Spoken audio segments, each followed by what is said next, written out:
warkii oo fidsan madaxweynaha dowladda federaalka Soomaaliya Xasan Sheekh Maxamuud Yafdi hogaaminayo ayaa booqasho ku yimid dalkan Kenya iyadoo garoonka diyaaradaha ee magaalada Nairobi ee Jomo Kenyatta oo ku soo dhaweeyay madaxweynaha dalkan Kenya Mwai Kibaki iyo mas'uuliyiin ka tirsan dowladda Kenya. madaxweyne Xasan Sheekh Maxamuud oo booqashadiisa ay tahay tii ugu horeysay oo ku yimaada dalkan Kenya tani markii uu qabto hogaanka dalka Soomaaliya ayaa labada mas'uul waxa ay yeesheen kulamo. Hadaba kulamadii ay yeesheen labada mas'uul madaxweynaha Soomaaliya madaxweynaha dalkan Kenya waxa ay noo faahfaahinaya Jaamacad Barani. madaxweynaha dowladda federaalka Soomaaliya Professor Xasan Sheekh Maxamuud iyo wafdigiisa ayaa waxa ku soo dhaweeyay garoonka diyaaradaha ee magaalada Nairobi ee Jomo Kenyatta madaxweynaha dalkan Kenya Mwai Kibaki iyo saraakiil sarsare oo dowladda Kenya ka tirsan. wasiirka arrimaha dibadda ee Soomaaliya Fuusiye Yuusuf Xaaji Aadan oo iyada hore Nairobi u sii joogtay iyo safiirka Soomaaliya ee Kenya Cali Americo. soo dhaweyn heer qaran ayaa loo sameeyay madaxweynaha dowladda federaalka Soomaaliya Professor Xasan Sheekh Maxamuud iyadoo uu salaan ka qaatay ciidamada qalabka sida isla markaasina ay si wada jir labada madaxweyne u daawadeen ciyaaraha hidiya dhaqan ah oo la soo bandhigay intii munaasabada soo dhaweyntu socotay.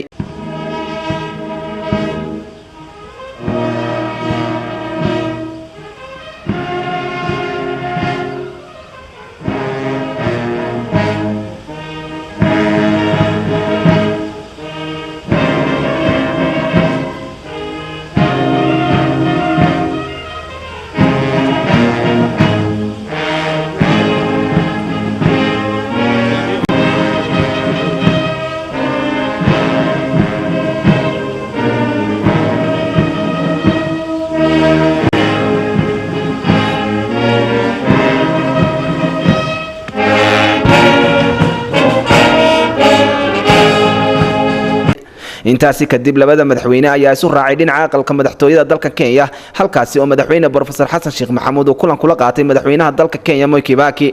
markii uu soo dhamaaday kulamadii labada madaxweyne dhex maray ayay labadoodu si wada jir ula hadleen warbaahinta. I am glad to welcome my brother His Excellency Hassan Sheikh Mohamud during his first state visit to Kenya. At the very outset, let me congratulate him on his election to lead his nation.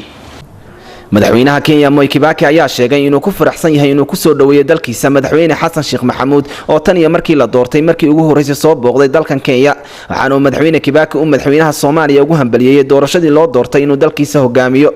madaxweynaha Soomaaliya Professor Xasan Sheekh Maxamuud ayaa khudbad dheer oo dhinacyo badan taabanaysa jeediyay kadib markii uu la kulmay madaxweynaha Kenya Kibaki waxaana madaxweyne Professor Xasan Sheekh Maxamuud uu ku dheeraaday mahad uu celinayo sida Kenya ay u caawisay dadka Soomaaliyeed.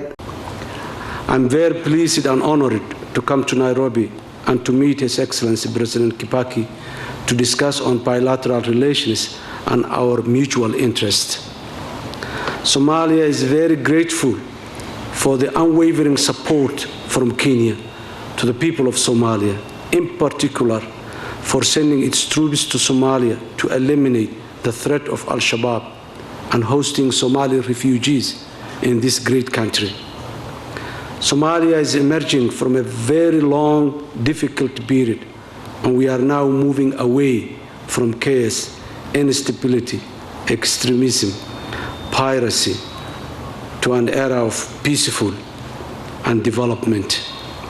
madaxweynaha Soomaaliya Professor Xasan Sheekh Maxamuud ayaa sheegay inuu aad ula dhacsan yahay inuu soo booqday dalkan Kenya isla markaasina uu la kulmay madaxweyne Mwai Kibaki isla markaasina uu kala hadlay xiriirada labada dal ka dhaxeeya iyo danaha dowladda Soomaaliya isagoo sheegay in Soomaaliya aad ugu weyn tahay caawimaadda ee Kenya caawisay si gaar ah in Kenya ay ciidamadeeda u soo dirtay Soomaaliya si ay u yareyso khatarta Al-Shabaab iyo martigelinta ay ku martigelisay qaxootiga Soomaaliyeed dalkan weyn waxaana intaasi ku daray in Soomaaliya ay ka soo kabanaysay waqti aad u dheer oo adkaa haddana ay hore u socoto oo ay hore u ka tallaabsanayso isla markaasina ay ka gudbayso marxaladooyin ay ka mid yihiin sida deganaansho la'aanta argagixisada iyo burcadbadeeda iyadoo u sii gudbaysa waayo nabadeed iyo horumarineed.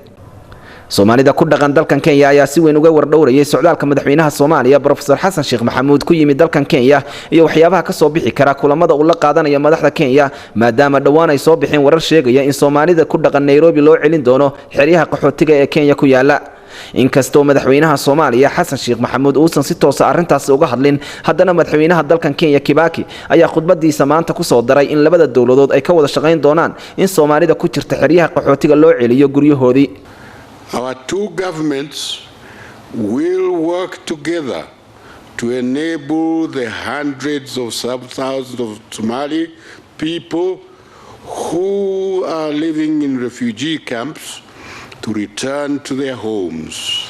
There is no dignity in living in refugee camps.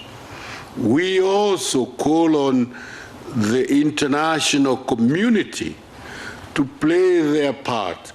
labadayada dawladood waxay ka wada shaqayn doonaan sidii aan u awoodi lahayn inaan boqolaalka kun ee Soomaalida ah ee ku jirta xeryaha qaxootiga ugu celin lahayn guryahoodii ma jirto wax sharaf ah oo ku jirta in lagu noolaado xero qaxooti sidoo kale waxaan ka codsanaynaa beesha caalamka inay doorkooda ka ciyaaraan arinta war qoraal oo ay si wada jira u soo saareen labada madaxweyne ayaa sidoo kale ay ku xusneed in labada dawladood ay ka wada shaqayn doonaan in qaxootiga ku jira xeryaha Dadaab iyo Kakuma ee waqooyiga dalkan Kenya loo celiyo Soomaaliya si ay halkaas nolol ugu sameystaan wafdida madaxweynaha Soomaaliya Professor Xasan Sheekh Maxamuud oo ay kamid yihiin xubno uu kamid yahay wasiirka warfaafinta Cabdilaahi Ciilmooga Xirsi ayaa lagu wadaa inay maalmo qaadato booqashada ay ku joogaan dalkan Kenya. Jaamac Dabrani, Somali Channel, Nairobi.